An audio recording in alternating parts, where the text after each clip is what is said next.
તો કફ સિરપ પીધા બાદ બાળકોના મૃત્યુનો મામલો અને ગુજરાતની 2 કંપનીના કફ સિરપના સેમ્પલ અમાન્ય થયા છે. કફ સિરપ બનાવતી ગુજરાતની આ 2 કંપનીના સેમ્પલ તપાસમાં અમાન્ય રહ્યા છે. મધ્યપ્રદેશમાં ગુજરાતની 2 કંપનીના કફ સિરપ પર પ્રતિબંધ લાદવામાં આવ્યો છે.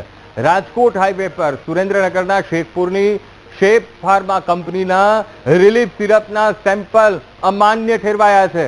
બાવળાની રેડનેક્સ ફાર્મા કંપનીના રેસ્પેરેશ ટીઆર સિરપના સેમ્પલ પણ અમાન્ય છે અને રિલીફના બેચ નંબર LSL25160 ડીજી નામનું આ ડ્રગ જે 0.616% મળ્યું છે અને ટીઆર સિરપના બેચ નંબર R01GL2523 જે ડીઈજી નામનું આ ડ્રગ છે 1.342% મળ્યું છે. તો બંને કંપનીના બેચ નંબરમાં નિયત કરતા 0.1% વધુ ડીઈજી હોવાનું ખુલ્યું છે. ત્યારે મધ્યપ્રદેશ સરકાર દ્વારા ગુજરાત સરકારને તપાસ માટે એ પત્ર લખાયો છે અને આ સૂત્રો દ્વારા માહિતી અને હવે તપાસનો ધમધમાટ એ તેજ કરવામાં આવ્યો છે.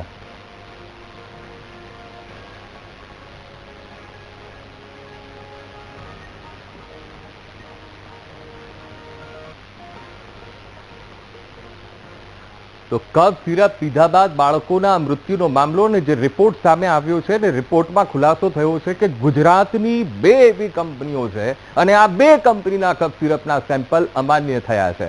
ત્યારે એ જે રિપોર્ટ છે એ રિપોર્ટ આપણે સમજવાનો અહીંયા પ્રયત્ન કરીશું. એ કયું એ તત્વ છે, કયું એ ડ્રગ છે કે જેનું પ્રમાણ વધારે હોવાથી આ બાળકોના મૃત્યુ થયા છે. તો સૌથી પહેલા આ જે સબ્જેક્ટ અને એ સબ્જેક્ટમાં એવું કહેવામાં આવ્યું છે, જે રિપોર્ટ સામે આવ્યો, રિપોર્ટમાં એ કહેવામાં આવ્યું કે not of standard quality drugs regarding. હવે એમાં શું આવ્યું? સૌથી પહેલા તો નેમ ઓફ ડ્રગ છે અને એમાં આ ડ્રગની ઇન્ફોર્મેશન આપવામાં આવી છે. ત્યારબાદ બેચ નંબરની ઇન્ફોર્મેશન આપવામાં આવી છે અને ત્યારબાદ જે મેન્યુફેક્ચરિંગ જે યુનિટ છે એ કઈ કંપની છે તો એમાં સ્પષ્ટ રીતે લખવામાં આવ્યું છે કે Messrs shape pharma private limited, plot number 4, Sundarnagar, Rajkot highway, Shekhpur અને જિલ્લો છે સુરેન્દ્રનગર અને આ એ પહેલી કંપની છે. હવે રિપોર્ટ નંબર પણ છે અને રિપોર્ટમાં રીઝન શું કહેવામાં આવ્યું છે તો રીઝન એવું કહેવામાં આવ્યું છે કે the sample fails to comply in respect of presence of impurities of diethylene glycol આ નામનું જે ડ્રગ છે જેને શોર્ટ ફોર્મ એટલે કે ડીઈજી કહેવામાં આવે છે. એ ડીઈજી સૌથી વધારે પ્રમાણ અને એ પ્રમાણ કેટલું છે એ પ્રમાણ પણ બતાવવામાં આવ્યું છે. 0.616% એ પ્રમાણ બતાવવામાં આવ્યું છે જે એટલું ન હોવું જોઈએ. આમ તો 1989 થી આ ડ્રગનો વપરાશ થાય છે પણ અહીંયા ક્યાં ચૂક રહી ગઈ છે? શું જાણી જોઈને આ ડ્રગની માત્રા એ વધારી દેવામાં આવી આ કફ સિરપમાં? એ સવાલ થઈ રહ્યો છે. હવે તો તપાસ માટે મધ્યપ્રદેશ સરકારે પત્ર પણ લખ્યું છે અને હવે જો રહ્યું ગુજરાતનું આરોગ્ય વિભાગ કેવી તપાસ કરે છે. તો કફ સિરપ પીધા બાદ બાળકોના મૃત્યુનો આ કેસ અને ગુજરાતની 2 કંપનીના કફ સિરપના સેમ્પલ એ અમાન્ય આવ્યા છે. એ રિપોર્ટ પણ સામે આવી ગયો છે. કફ સિરપ બનાવતી ગુજરાતની 2 કંપનીઓ છે કે જેના સેમ્પલ તપાસમાં અમાન્ય ઠેરવવામાં આવ્યા છે. મધ્યપ્રદેશમાં ગુજરાતની 2 કંપનીના કફ સિરપ પર પ્રતિબંધ મૂકી દેવામાં આવ્યો છે. આ 2 કફ સિરપ હવે મધ્યપ્રદેશમાં નહીં ચાલે. રાજકોટ હાઈવે પર સુરેન્દ્રનગરના શેખપુરની શેપ ફાર્મા કંપનીના રિલીફ સિરપના સેમ્પલ અમાન્ય ઠેરવાયા છે. તો બાવળાની રેડનેક્સ ફાર્મા કંપની તેનું પણ કફ સિરપ જેના સેમ્પલ અમાન્ય ઠેરવવામાં આવ્યા છે. તો રિલીફના બેચ નંબર જે LSL25160 ડીઈજી જે ડીઈજી નામનું એટલે ડાયથિલિન ગ્લાયકોલ આ તત્વ છે જે 0.616% મળી આવ્યું છે.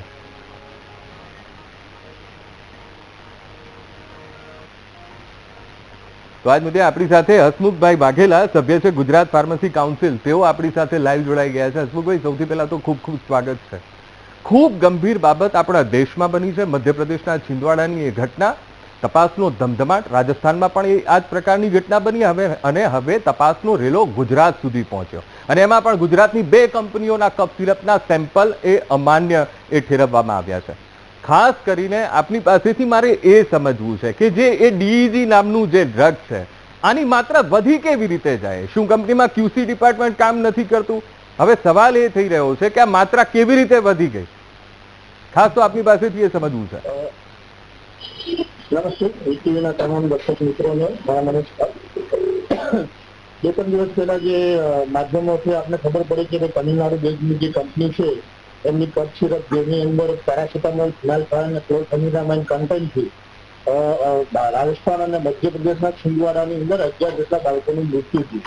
હવે જયારે આ કફ સિરપનું વેચાણ થતું હોય, કફ સિરપના વેચાણની અંદર જે કંપનીઓ કફ સિરપ બનાવતી હોય એ કંપનીઓની અંદર કોઈ એવા રજિસ્ટર્ડ ફાર્માસિસ્ટ છે, કોઈ ક્વોલિફાઈડ એવો પીએચડી વાળો કે રિસર્ચ વાળો કોઈ પણ વ્યક્તિ આ એમ્પ્લોય કામ ન કરતો હોય, એટલે ક્વોલિટી ઇન્સ્યોરન્સ જળવાઈને આ થર્ડ પાર્ટી મેન્યુફેક્ચરિંગ હોય, રો મટીરિયલ કઈથી લાવતા હોય, બનાવતા કોઈ જગ્યાએ હોય, માર્કેટિંગ ત્રીજું કોઈ કરતું હોય અને વેચતું કોઈ ત્રીજું કોઈ હોય.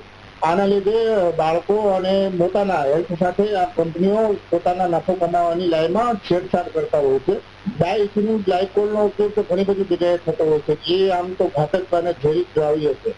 એ એક પ્રકારનું ટોક્સિન જ છે અને જેની માત્રા વધવાથી બાળકોના લીવર અને કિડની ઉપર અસર થાય છે અને બાળકોનું જો વધુ પડતી માત્રામાં આવે તો એમનું મૃત્યુ પણ થાય છે. એટલે મારા સ્ટેટ ફાર્મસી કાઉન્સિલના માધ્યમથી સ્ટેટ ફાર્મસી કાઉન્સિલ વતી તો દરેક મેડિકલ સ્ટોર ધારક, દરેક ફાર્માસિસ્ટને જણાવવા માંગુ છું કે આપને ત્યાં કોઈ પણ પ્રકારની સિરપ માંગવા આવે તો ડોક્ટરની પ્રિસ્ક્રિપ્શન વિના, ડોક્ટરના ડોઝના સલાહ મુજબ દવા આપી કોઈ પણ એમને ભૌતિક દવા આપી દેવી જોઈએ ન જોઈએ. અને મારી ગુજરાત સરકારનો પણ ધન્યવાદ આપું છું કે તાત્કાલિક એક્શનમાં આવી અને તપાસ આપી છે. ગુજરાતના મુખ્યમંત્રી આદરણીય ભૂપેન્દ્રભાઈ પટેલ, આદરણીય ભૂપેશભાઈ પટેલ અને આવી વધુ માત્રામાં કંપનીઓ પકડાય અને લોકોના હેલ્થ સાથે છેડા કરતી તમામ કંપનીઓ પર કડક એક્શન લેવામાં આવે એવી ગુજરાત સ્ટેટ ફાર્મસી કાઉન્સિલ હતી આપના માધ્યમથી સરકારને પણ વિનંતી. હસમુખભાઈ, આપ અમારી સાથે જોડાયેલા રહેજો. એક અપડેટ આ કેસના અંતર્ગત સામે આવી રહ્યું છે, આપ અમારી સાથે જોડાયેલા રહેજો. તો બાવળાની આ રેડનેક્સ ફાર્મા કંપની છે અને સુરેન્દ્રનગરની પણ શેફ ફાર્મા કંપની છે. આ બંને કંપનીના જે કફ સિરપના જે નમૂના લેવામાં આવ્યા હતા જે ફેલ રહ્યા છે, કારણ કે ડીજી જે તત્વ છે એ વધારે મળી આવ્યું છે.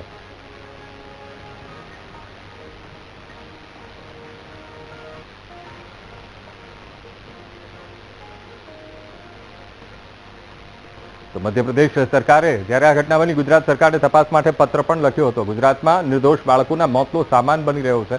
આ બે કંપનીઓ, તમિલનાડુની એક કંપની સામે તો કાર્યવાહી કરવામાં આવી, એ કંપનીનું લાયસન્સ પણ રદ કરી દેવામાં આવ્યું છે. ત્યારે હવે આ ગુજરાતની બે કંપનીઓના નામ સામે આવ્યા છે કે જ્યાં આ મોતનો સામાન બની રહ્યો હતો. कफ सिरप से जो घटना घटी है, हमने इस पर कार्रवाई करते हुए जो तमिलनाडु की फैक्ट्री थी उस फैक्ट्री की दवाइयों को भी बैन किया और 2 फैक्ट्री की और जानकारी आई है उनको भी हमने बैन करने के लिए लिखा है. और मैं मान के चलता हूँ कि जहाँ ये दवाइयाँ बनती है वहाँ की दृष्टि से सरकार को भी उनको हमने लिखा और भारत सरकार को भी लिखा कि इनके खिलाफ खासकर तमिलनाडु सरकार ने जो अपनी इस बात को माना कि वहाँ उस फैक्ट्री की जहाँ दवाई बनती थी वहाँ ये इस प्रकार की चीज़ों को भी पाया गया कि वो आपत्तिजनक थी. हमने अपने स्तर पर जो कार्रवाई की है उसमें कुछ और अधिकारियों को आज मैंने अपनी कठोर कार्रवाई करते हुए कि मानवीय दृष्टि से हम किसी प्रकार की लापरवाही बर्दाश्त नहीं करेंगे. खास करके मानवीय जीवन से जुड़े पक्ष हैं, छोटे बच्चों के लिए अगर ऐसी बात होना ये बहुत दुखद है. मैं स्वयं भी आज छिंदवाड़ा के दौरे पे जा रहा हूँ और शोक की इस घड़ी में मैं कांग्रेस से भी कहना चाहूँगा कि खाली आरोप लगाना सरल है, उनके हल्केपन से ही इस प्रकार की व्यवस्थाओं पे ध्यान भटकता है. अब अपने शासन के अतीत की घटनाओं को याद करें जब वो कार्रवाई भी नहीं करते थे, हमारी सरकार तत्परता से कार्रवाई करती है और इस नाते से हम संवेदनशीलता के साथ शासन चलाते हैं और हमारा कोई भी सरकारी अमला जहाँ कहीं भी लापरवाही करेगा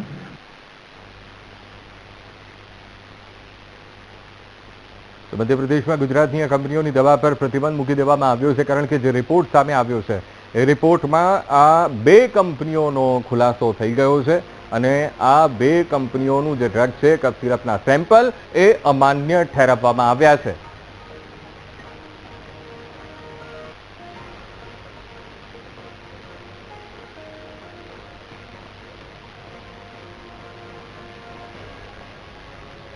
તો આપણી સાથે જે સભ્ય ગુજરાત ફાર્મસી કાઉન્સિલના સભ્ય હસમુખભાઈ વાઘેલા જોડાયા હતા. હસમુખભાઈ, આપ અમારી સાથે જોડાયા, ચર્ચા કરી એ બદલ આપનો ખૂબ ખૂબ આભાર.